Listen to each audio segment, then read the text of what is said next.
morning, everyone. Welcome to Mass Appeal on this Tuesday morning. I'm Ashley Cole. And I'm Seth Stubman. We hope you all had a lovely Memorial Day weekend. But now we're back. It's Tuesday, back to the old grind, the old work week. But luckily for us and for you, we're outside.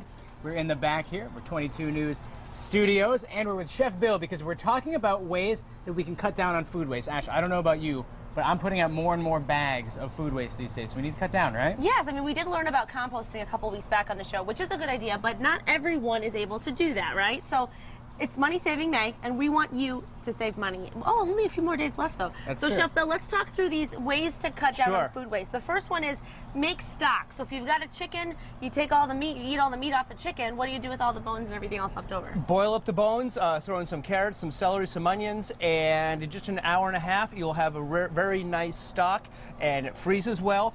Just let it cool in the fridge, take whatever fat might be off the top, and not only do you save the stock, but also save money by not having to go out and buy some. Exactly.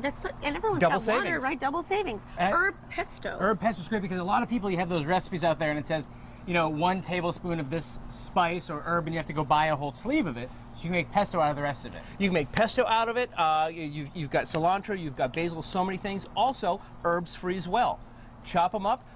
You can put them in small containers, and you can grab them when you need them as well. So you've got 2 choices of what to do with leftover herbs. Very I cool. didn't know they freeze well. Yeah. Huh. Well, look at that. Right? Now I know. Learn something, saving Good to money. know. That's what we do. The next thing on our list is citrus peels. You peel your orange and you throw the peels away, right? Yes. And so what I like to do, you know, I'm crazy for zesting. So lemon, lime, orange, and actually 2 of the things we're doing today have lime zest in them. So you can put them in drinks, zest up your lemonade, so many things you do. And if something calls for lemon juice or the juice of what you're using, throw in some zest and it'll just take it that much farther. Also, orange peel, just take off all the white pith. It goes great in a gin and tonic. Ooh. Oh. It's really good. What are you doing at noon? Noon? I'm hoping for earlier.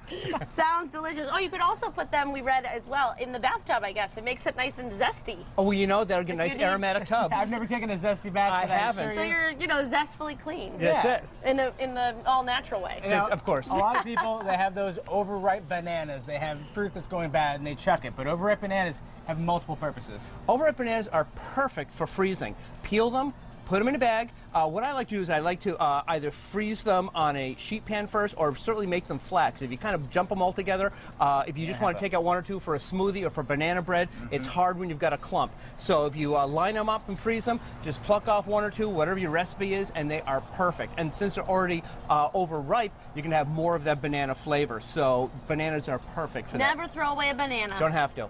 Last thing, compost. Yes. Because a lot of people just throw away the food scraps, but you can turn it into compost, save yourself money when you're buying soil.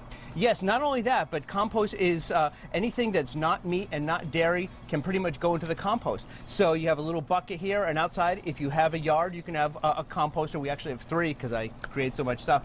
But what's really good is, say you don't have a yard, what do? So many cities and towns at their landfills have a compost area. So you can save these scraps and take them down to the landfill, and you don't have to worry about just throwing it out, and especially if you don't have a yard. So many people in apartments, they can now do that too and save and not waste as much. Because I know the town that I live in, we have to pay every time we take a bag to the dump or to have the trash service come pick it up, we have to pay per bag. Yes. So if we can get some of that trash out and into other uses, we're going to save a lot of money this May. That's the same with my town, but the composting is free. So There you it's go, really see? nice. And that's the goal, is to save money, right? And That's another it. way to save money is to make a budget-friendly dinner that will Yes. go a long way, feed a lot of people, it's healthy, it's delicious. I'm talking about fajitas. I love fajitas. Fajitas are great, and today we're doing beef fajitas. You can go chicken fajitas, God forbid tofu fajitas. I don't recommend that, but you can do all kinds of economic ways to do it.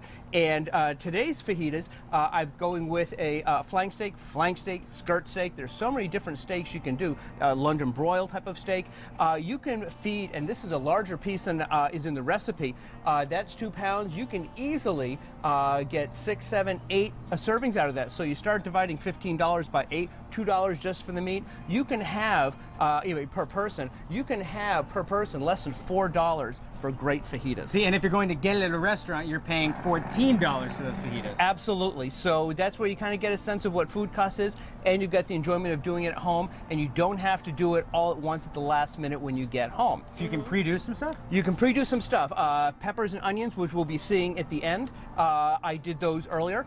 You can do them right at the same time. If you want to do them a day or two ahead, those reheat well.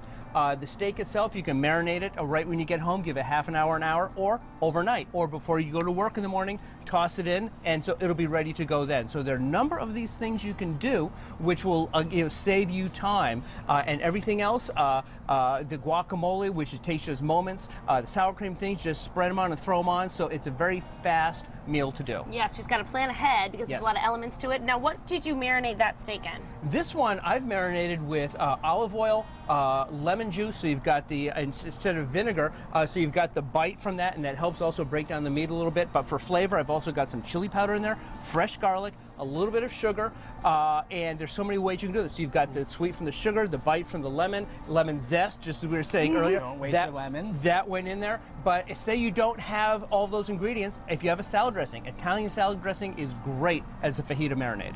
Oh, I Perfect. always Easy have that enough. in my fridge, so Yep. perfect. So what do you want to make now? I see we have it all marinated. We're going to throw the steak on. First thing we're going to do, we're going to throw the steak on. I see you're wearing gloves. Very safe. I always like to wear gloves and hear that sizzle. I always like to wear that's gloves beautiful. in handling the raw meat. And so now that's just going to be about 4 minutes per side.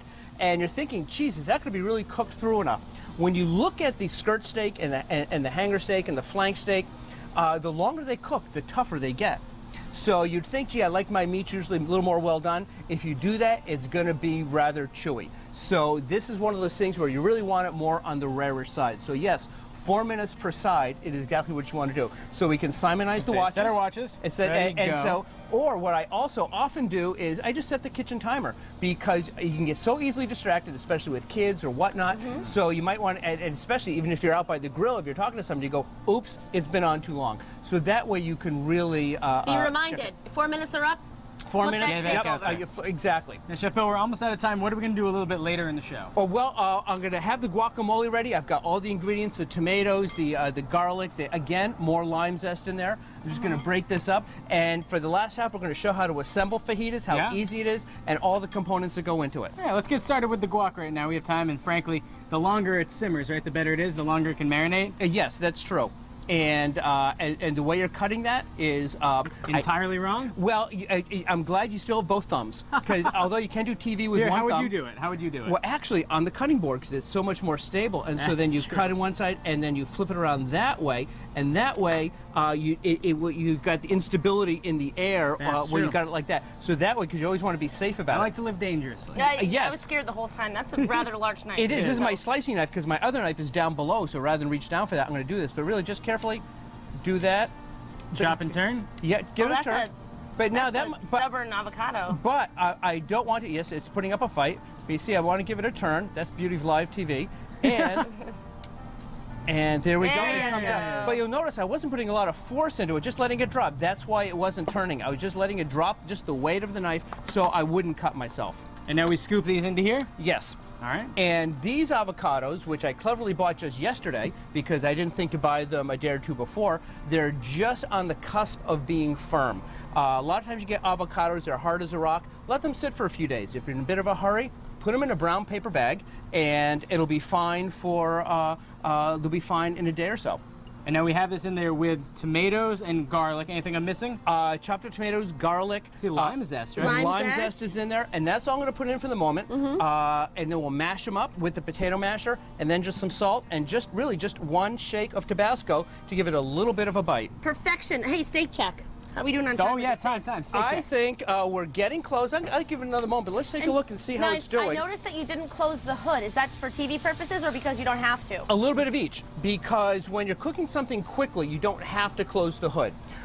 Sometimes almost a bit of a steaming effect if it's cooking quickly, but if you close the hood, that's fine too, because you're going to have more heat going in there. Okay. So it really is, you can't go wrong either way. At the same time. The if you same close time, it or yep, not. Okay. absolutely. And you want All to right. do this over a high heat. Oh, I can see the avocado's putting up a It's fight. not quite yet right, but on the plus This side. is a stubborn avocado. Yeah. Well, by Don't the time worry. we come back, we'll have beaten it into submission. Perfect. Yes, so and we I'll have will, nice we'll strong check on this later. Yes. We'll be very buff, and we'll dig in. Chef Bill, it's always a pleasure to have you here. And coming up,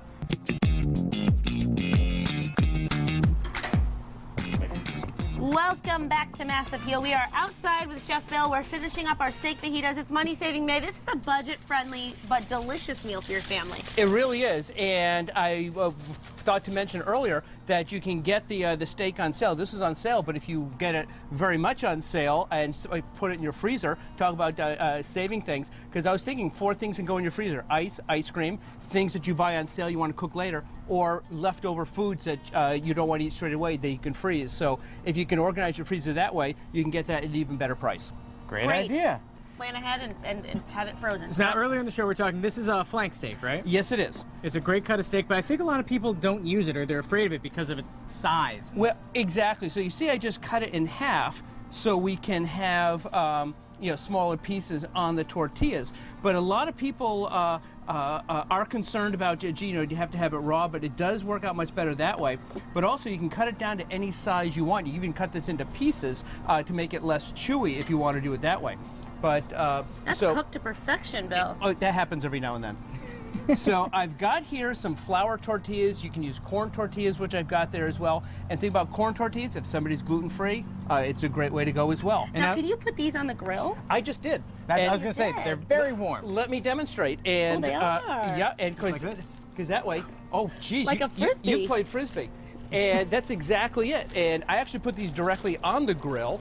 Just for a few minutes, just to warm them up, because here you can see the texture of them, especially the corn ones are a little bit more. Yeah, they need some loving on the grill. Exactly. Like a hockey puck. Where the flour ones have a little bit more flexibility. I can't throw it. I won't. Try it out. No, have some fun. It's.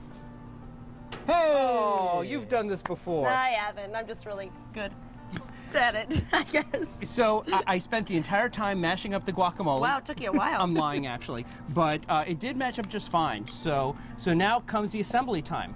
Just a little smear of sour cream. First, I always put that on last. There's no order. That's the great thing about fajitas, is there is no order. Yeah, but I want to do everything the way you do it, so. Oh, well, that's okay. So I'm going to go with a little cheese afterwards. So actually, I'll pop them some guacamole then if you want, Okay. actually. What kind of cheese is that? I got Monterey Jack cheese, but there's so many choices. You can use the Mexican queso cheese. You can find Mexican blends in the supermarket with cheddars and all kinds of stuff. You can use regular cheddar. You can use mozzarella. There's no wrong thing to put in there. And Chef Bill, as it's Money Saving May, a lot of people, they go out there and they buy the pre-done guacamole in the tubs. If you do it yourself, you can save a little bit of cash. So what's in this guac? This guacamole is an avocado, plum tomatoes, fresh garlic, a hint of Tabasco, lime zest, and a little salt, and that's it. Easy. Inexpensive. And you get a lot. You do, and you get a lot. And you can even stretch it out farther by putting more tomatoes in. Avocados were on sale this week for 95 cents. Ooh. So you know what I use too? I get junk salsa for when I make the guacamole. I put salsa instead of tomatoes. you can see all of it. There's no Junk salsa. wrong way. No, cheap salsa, because I like to have expensive salsa for certain times, like just the salsa and chips scenario. Oh, look at how yummy. And so the peppers and onions. Yeah. Did you put those in the grill? I did those. I did those in a saute pan, and you can actually, if you have a cast iron or a heavy pan, you can put on your grill. You can do it that way as well. But I did those inside. Again, you can do those days ahead. So there are all kinds of ways to do that. You get home from work and everything's pretty much done. Exactly, and you can be eating in less than half an hour if you've done some of these things ahead of time. Not bad at all. now So you shall just- we plate these? You can plate them With up. your very fancy rice. Yes, I just had a little leftover, again, not letting it go bad in the fridge, a little leftover saffron rice pilaf, because doesn't everybody nice. have that in the refrigerator? You know, just a little saffron rice pilaf. Now earlier, let's recap, because earlier in the show we were telling people how they can save a lot of money. So if you missed it earlier, things you need to do, like make stocks. You could do that both with vegetables that are starting to go bad, carrot, celery, onions, as well as even if you get a rotisserie chicken, save a couple of the carcasses, and you can make stock out of those as well. If you have the leftover chicken or whatever, just throw the bones in, or if there aren't that many, freeze them. And then when you get a good amount, throw them in the stock pot, and you can end up with stock. So it's a double savings. You're not throwing that out, and you're not going out and buying more stock. So you're double savings. So now everyone, of course, that watched today wants to go to the grocery store, get everything they need for steak fajitas, and make it tonight for their family because it just looks so delicious. Now, sometimes when you go to look at all the meat that you can choose from, it can be a little intimidating. What's some inexpensive cuts that are budget-friendly money, but still really good for this. There are two answers, because there used to be what they call the cheap cuts of meat, but they're no longer cheap anymore. There's no such thing as cheap red meat anymore. Exactly. So this would be a hanger steak, a flank steak, a skirt steak, one of those, also called a flat iron steak, those, all these different names. But what I always tell people is, if you're not sure, ask the person in the meat department, what do you recommend? Here's what I want to make, and also what's on sale. They might say, well, try this cut of meat, which might not be one of the ones I'm mentioning that they might have, and that'll work just as well, and it's on sale. So you can really balance it, but ask, just like going into the wine section and say, I'm having fajitas tonight, what wine do you recommend? They'll recommend something within your budget. So it's the same thing. Ask, because they're the experts and they can tell you. There you go. Well, bon appetit. Enjoy your fajitas tonight, everyone. We know you're going to make them. There's no better way on a hot day to top off your fajitas than with some freeze-dried ice cream. So we have Karen Rubin from the Excellent. Amelia Park Children's Museum. Not She's on sticking top, but around. after, right? Yeah, Okay. either way. Whatever floats your boat. This is Whatever the best floats your part. fajita. It's hot out. We got freeze-dried ice cream here. Tomorrow, oh, thank you. Tomorrow on Mass Appeal,